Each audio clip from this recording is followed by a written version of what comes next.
routine, same type of thing? Yeah, it was just weird. You're starting a little bit later. I mean, I started getting real serious throwing and doing everything probably middle of December into January.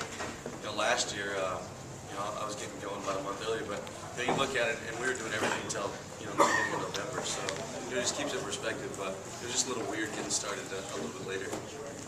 And are you? I mean, obviously you guys made a couple moves this year. You brought in Nick Johnson, you got Javi Vasquez in trade. Are you excited about the new additions to the team? What they can help out? Yeah, I mean, it's you always got to fill spots here and there, and you lose people, and that's part of the business, and that's unfortunate sometimes. But you also got to bring in guys that are successful and have been doing well at what they've done. Javi had a great year.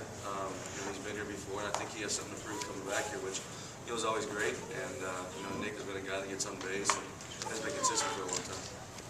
And last year, obviously, you guys made a bunch of additions as well. You brought in CC, you brought in AJ. How did that help out you personally, having those two guys come in? I mean, they're two different personalities, but I think it's one of those things where you bring all these guys in, and you're going to see how it works. And the front office did a great job of bringing guys that are not only great baseball players, but great people.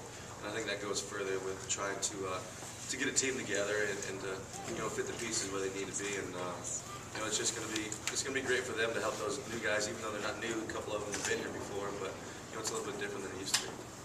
With the new guys coming in, you also have the old guys like Andy and Mariano. Working with those two guys, did that really help you kind of understand the landscape of New York and really prepare yourself for the World Series championship? Yeah, I mean, it was one of those things where you kind of just watched them. You don't really ask too many questions when you got to the ALCS and just watching the way they conduct themselves and how they went about it, handled the media and everything that goes along with it. It was probably the easiest thing. I mean, because you really don't know what to ask in aspect of what's going to go on. You just kind of watch and see how things go. And, it was one of those things where it didn't feel that much different than the regular season. I think that's why we were so successful. Does anybody have any questions for Joba? We're happy with you as a starter or a reliever, but it really gets the fans going, and it seems like you get going a lot more when you come out of the bullpen. What do you really prefer?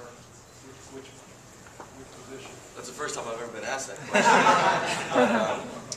You know what? I don't really care. I mean, it's two different personalities really when you go about it, because I mean the energy you put forth toward it in the bullpen is a lot different, because you either got a couple hitters, you got one inning. And as a starter, if you try to exert that much energy and that much, I guess, force when you just can't do it for 67 innings. I just want to win. We won 27, let's win 28. Wherever I'm at, I don't really care. Anybody else? Is your real name Joba? It is now. Nobody knew. My given name at birth was Justin, and nobody actually knew until my dad put in the senior monologues when I graduated high school. That was even my name. So, but yeah, everybody knows me as Joba, unless my dad's mad at me. Then I know I'm in trouble. I probably should come home. Why do you wear number 62? I've always wore a number that adds 8. My best friend died of a brain tumor 11 years ago, and he was number 8. And so I went to college, and I was like, I'm not going to get 8. Pitchers couldn't wear single digits, so I was kind of mad. And I was kind of complaining to my dad. I was like, I'm not going to get a number I want. Well, I ended up getting 44. 4 plus 4 is 8. I blew out my hamstring, strained it pretty bad. My first spring training, and so I was a month late getting to A-ball. They had a day off, so I didn't get to pick my number. Well, when I get to my locker, 53 was in my locker, which 5 plus 3 is 8. Same thing happened when I got called up to AA. They had a day off, I played catch, and I come in the next day and watch, I'm going to get a number like 73 or something like that. Well, 62 was in my locker. And when I got called up to the big leagues, 53 Bobby had wore it, so 62. And a funny story about 62 that not a lot of people know. My best friend's family sits there and watches the 818 every day. That's when Nate died. And they were actually watching the White Sox play the day I got called up. And they looked up at their little screen or whatever, it shows who's pitching, and my number popped up at 818. Wow. When I went in, and they knew I got called up, but they didn't know if I was going to pitch. And then they called their family, and I just went in. So Wow. that's my way. How's your dad? He's good. Man, ain't nothing changed. He's running around. He's never home. Going to every sporting event, having fun, and just being my dad. Congratulations. Thank you. Who is the least favorite player in the majors and why? For me, or you know what? I guess there's not anybody I don't like. I respect everybody because we're all, we all play a game and we all, take care of our families. But I'm not a huge fan of Kevin Youkilis.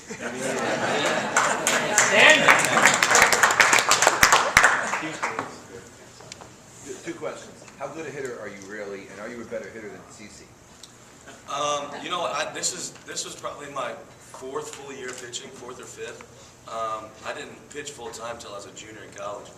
So, I mean, it's almost like riding a bike, but not quite that easy. I mean, if you get swings, I could probably get back into it, but facing those guys, it's a little bit easier to be on our side than the other side. And am I better here in CC? I would definitely say yeah, but we'll probably argue about that forever. Hi, I'm 26 and obviously not Major League caliber, but I was wondering, can I bet against you one day? Man, we could probably work something out. I mean, I'm getting ready to start throwing bullpens, so we might have to see what I happens. just want to see 98 mile an hour. Yeah, you know what? It might be behind you, but okay. Joba, question for you. Growing up, who did you admire? I grew up watching Reggie hit the 3 home runs. Who did you grow up watching and admiring? I was a huge Chipper Jones fan. That was probably the coolest thing going to Atlanta and playing them this year. And I actually hit a line drive off Kenji Kawakami's net, and he grabbed me as I was running over, and I was like, "Uh-oh, this dude's there. What am I supposed to say to him?" But I mean, it was just to watch him play and to if he wore his socks up that day, I would wear my socks up and wore them down. I played third base, so it was one of those things where I just kind of liked him. And Pudge was probably my other one because I played catcher. I got to strike him out a bunch of times, so that's pretty cool. How do you like to prepare for a game? Like, what do you like to eat, or what music do you like to listen to? The night before, I'll usually have some type of pasta or something. Then I'll sleep till about 10, 10:30, get up, work out a little bit, eat breakfast, go back to sleep. If we're at home, I'll get up about 3. If we're on the road, I won't get up till about 4:15. And I'll go to the field, I'll get dressed, I'll go back to sleep. I love to sleep on game days, obviously. Then I'll get in the hot tub, stretch, warm up again, and I'll listen to music. Usually listen to Eminem right before I go out. And then I call my dad right before I go on the field and call my son, and if they don't answer, I leave a message and go out. Now, on the field, obviously you have a lot of emotion out there, which New York fans love to see. Does it bother you when people kind of get on you, the opposing team, and say maybe he's a little too cocky at this point? No, because like I tell everybody, no disrespect to you. Yeah. If you hit a home run, you can do a backflip. I don't really care. But if I strike you out, go sit down. There's really no argument. I'm not doing it to disrespect you. I'm not doing it to disrespect the game. And that's who I am as a person. If I don't do that, I'm selling myself short, my team short. More importantly, if you're not going out there selling yourself out for your teammates, why be out there playing? So that's what I tell everybody. And people aren't going to like it, but you know what? I'm not going to make everybody happy. So. You ever have a pitch that you regret? Never. I have no regrets in life, period. Everything happens for a reason, and you know what? You don't live and die on one pitch. I've learned real quick, life is too short to do that, and I've had the opportunities to do a lot of things in the 3 years that I've been here, and I don't regret anything. Little man, What did your teammates say to caught that diving ball? man, that was a nice catch, though, right?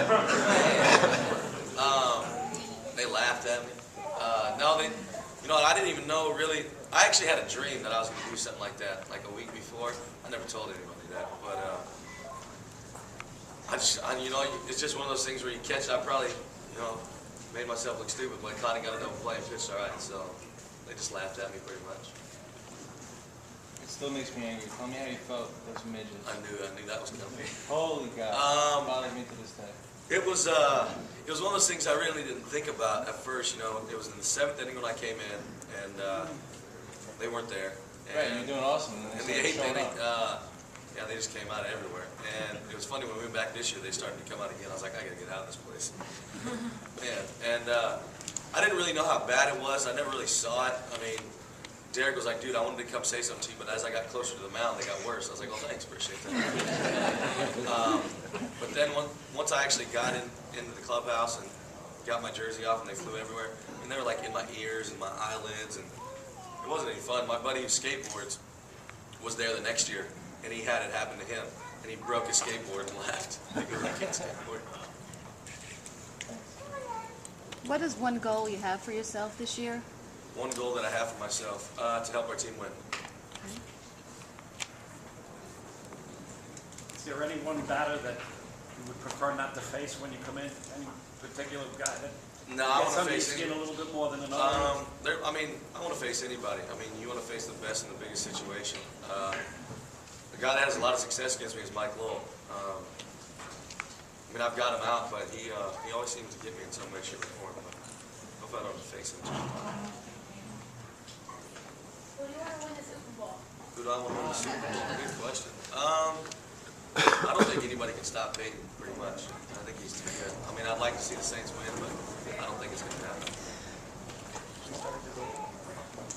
Do you remember Game 4 of the World Series when you were in like the back of the field, like outfield, and the guy kept on pressing at you? We were at Game 4 in Philly, and that's my son. And we were and I want to comment on that because you talk about respect in the game, and this guy was razzing you and really cursing, vile stuff, yelling, and we were in left field. I'm in right field. Yeah, Sorry, we were in right field, and you kind of came over and said, "Hey, guy, how old are you?" He said 42. And you're embarrassed, and who are you with? He's with his daughter, and you kind of put the guy down a little bit. And I think that's a comment to step up like you did because more people they were aggressive that night on you. Yeah, it's.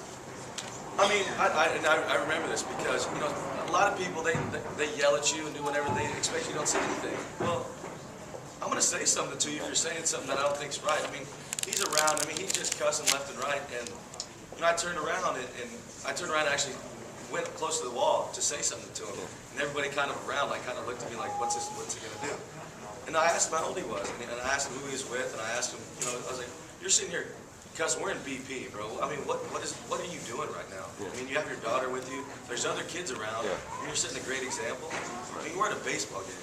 I mean, how bad can it really be? I mean, you don't like me? That's what he said. I don't like you either. But, you know, I mean, there's no need for it. I mean, I love when people get on me. That's a part of the game. I mean, that's why fans come. That's what makes it interesting. But there's a point where being a fan and you know, being a good fan and then being a disrespectful fan. I mean, I like when they get on me. That's awesome. Like, if they get on me and it's good, I'll turn around and clap for them or do something, tip my hat. But there comes a point where you just got to, you know, relax, man. You know, it doesn't need to be like that. I mean, obviously, you're showing your emotion here, just referencing that story.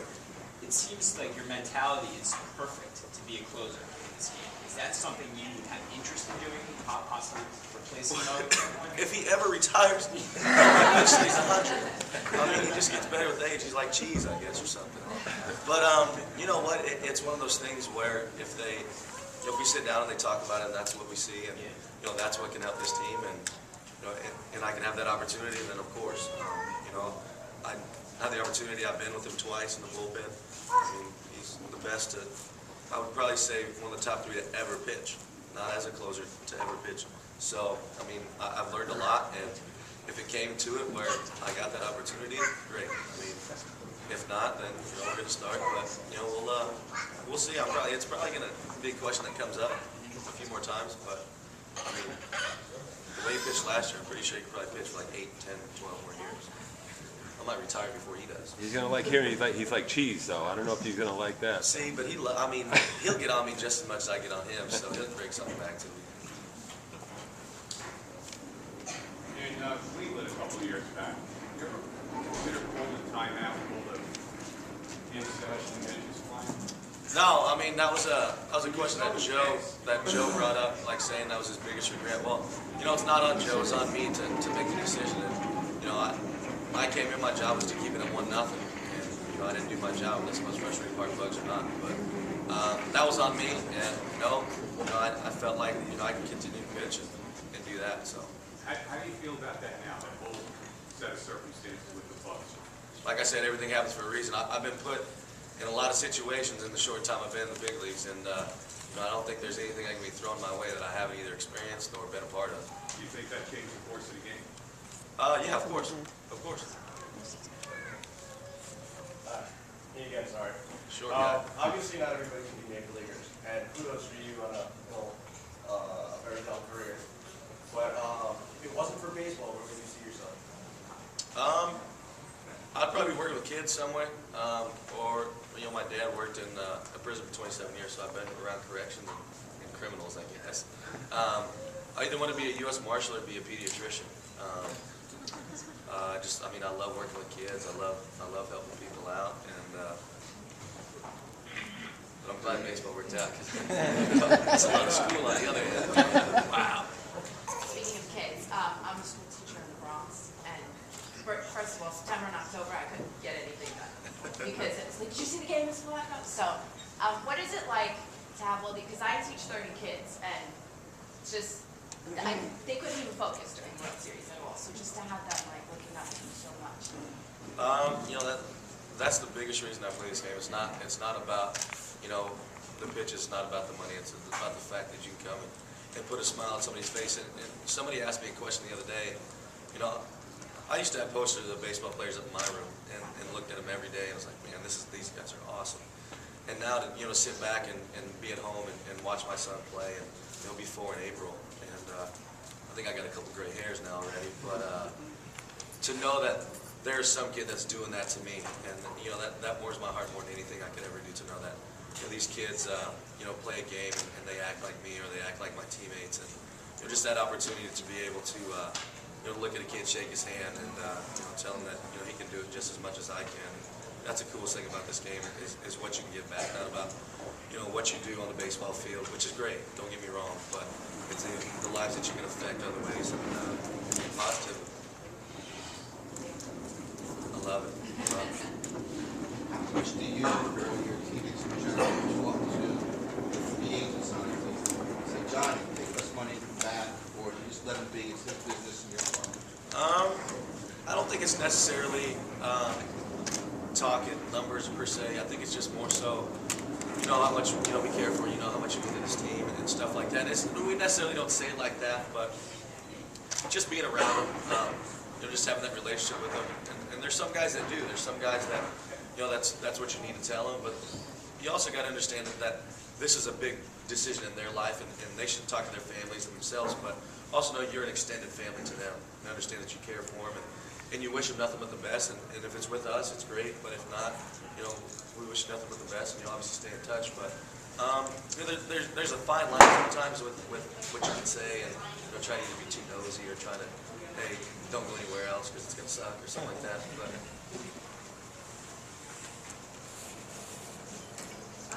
Does your son get the fact that you're so famous? Like, what does he think of all the attention you get?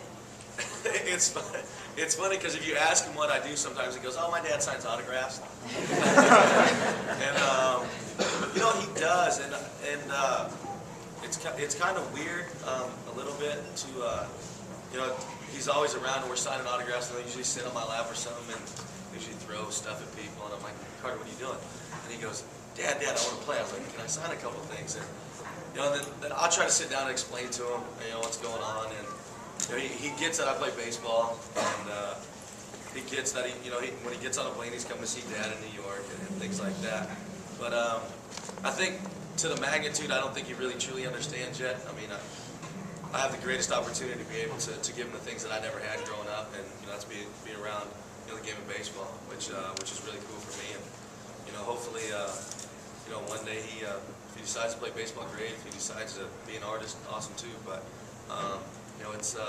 it's pretty cool to have your son around. When you get to do cool things and have him have my games with you and stuff like that. When you play the Red Sox, how does it impact you and other people? Everybody, we say it's another game, and it truly is, but it's not. I mean, the rivalry is great for baseball. I think it's it's something where, you know, it brings fans together, you know, in a good way. I mean, guys that don't like the Red Sox, don't like the Yankees, they come together. And, you know, I think it's great for baseball. I think it has been for a lot of years. And I think it's just, you know, you say America's favorite pastime, and there's probably a couple things to think of. First of all, the Yankees and Babe Ruth are probably one, and the rivalry between the Yankees and the Red Sox are up there too. So it is another game, but it's also a little different. Did you take any memorabilia from the old stadium? Yeah, I took some dirt. It's kind of weird because the last game I actually got a pitch in, and so I was looking for my cleats. I saw somebody yank my cleats. I was like, man, I hope my cleats on the last day. Well, they actually were taking my shoes and bagging the dirt into a container and actually putting it in baggies for us. So, like, I've actually got the dirt from the cleats that I actually pitched on the last day. And what else did I take that I can tell you guys? I think, what else did I get? I think my nameplate. That's about it. And some seats. I got a couple seats. How was that transition going from the old building to the new one? It's good. I mean, they did a tremendous job of, as far as when we actually run onto the field, like the way the nets are and the way the fences are on the side and in the outfield and the signage and everything. They made it eerily similar. I mean, obviously the clubhouse is about 80 times as big. But as far as the playing surface, it was great. I mean, getting out there and getting a couple days of workouts before it actually we actually played was really good in how they did everything. And actually, they shortened the backstop 12 feet, so it went from 72 to 60. And it actually makes you feel closer, which was just a good, you know, as a perspective of.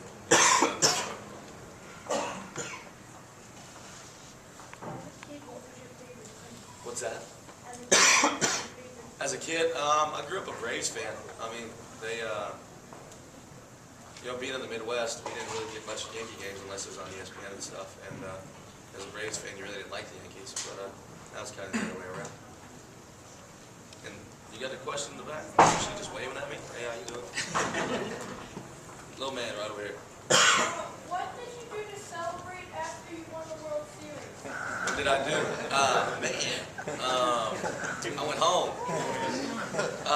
No, we hung out as a team for a couple nights. I took my son to a Knicks game. And then Nebraska played Oklahoma on the 7th. We had the parade was on a Friday, and you know, I flew home so I could go celebrate back home with my family and you know, take a world championship back to Nebraska because not many people got out here for that. And you know, they're a much part of me as everybody in New York. You know, I got to where I'm at because all the people back home, and you know, it was fun to walk. When I walked in the stadium, actually, I was saying hi to a couple buddies, and they played Empire State of Mind right when I walked on the field, so it was pretty cool. Is Derek Jeter the leader in the clubhouse that he portrays to the fans? He's a leader in everything. I mean, he does a tremendous job of keeping everything in perspective. I mean, you couldn't tell if the man went 0 for 4 or 4 for 4. And, you know, I think that's why he's been so good for so long. And he just gets it. He understands that you're not always going to be perfect. You know, you're going to make mistakes, but, you know, it's how you respond and how you react. And he does a tremendous job of handling, you know, everything from, you know, being the captain to everything that goes on in his personal life. And, you know, it's a great leader to have to see and understanding what really it's about, and you know, just been good for a long time. Little one in the back. You know what? I'm mad right now because I haven't. I sent my ring size in though. I wish we could have opened up against Boston so we could have rubbed it into their face a little bit. So we got to wait a couple. I think we get them opening day against the Angels. But I haven't seen them. I hope that. I mean, I know they're going to be nice, but you know, I'm like a kid in a candy store. You know, when you get a new present, it's Christmas time. So I'm excited to see them. What's your favorite memory about college? About college, probably going to the College World Series. I went in 05, and I'm actually the only pitcher in Nebraska history to win a game in the College World Series. So that's pretty cool. But it's kind of cool to be able to relate those two things, playing in the College World Series and then playing in the World Series. You know, it's a little bit different in the World Series, but you know, it's kind of it gets you ready for one. We've got time for about 3 more questions, then we're going to do some pictures, okay? When you first came up, you had a teammate and mentor, Roger Clemens. I wanted to scandal him about the steroids. How did you feel about that? You know what? It's something that's always going to be, a question in baseball or whatever. But I also understand, that's I seen the man work every day. I seen him get ready for the season. I seen him work during the season. So it's going to be something that's going to be a part of baseball for a long time, I think. But you also understand, there's certain parts of a man's life that, is his information, is his situation, and it is what it is. But I think there's always lines that people cross, and I think sometimes it's unnecessary. What's the most memorable event, or what's something emotionally you saw in sports that you weren't a part of on the field that just left an impression on you? 500 saves. What's the most impressive? A long home run. What's the most impressive thing you've seen? Probably watching Mo pitch every time. I mean, it's hard enough to get guys out with 4 pitches.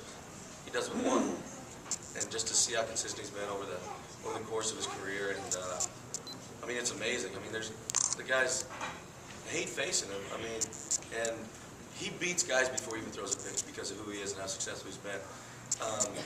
So as far as just watching somebody, just watching how good he's been, and just his demeanor. I mean, I'm the exact opposite of him. I don't know how he does it. I mean, I did see him throw a rosin bag like twice. That's a lot for him to do.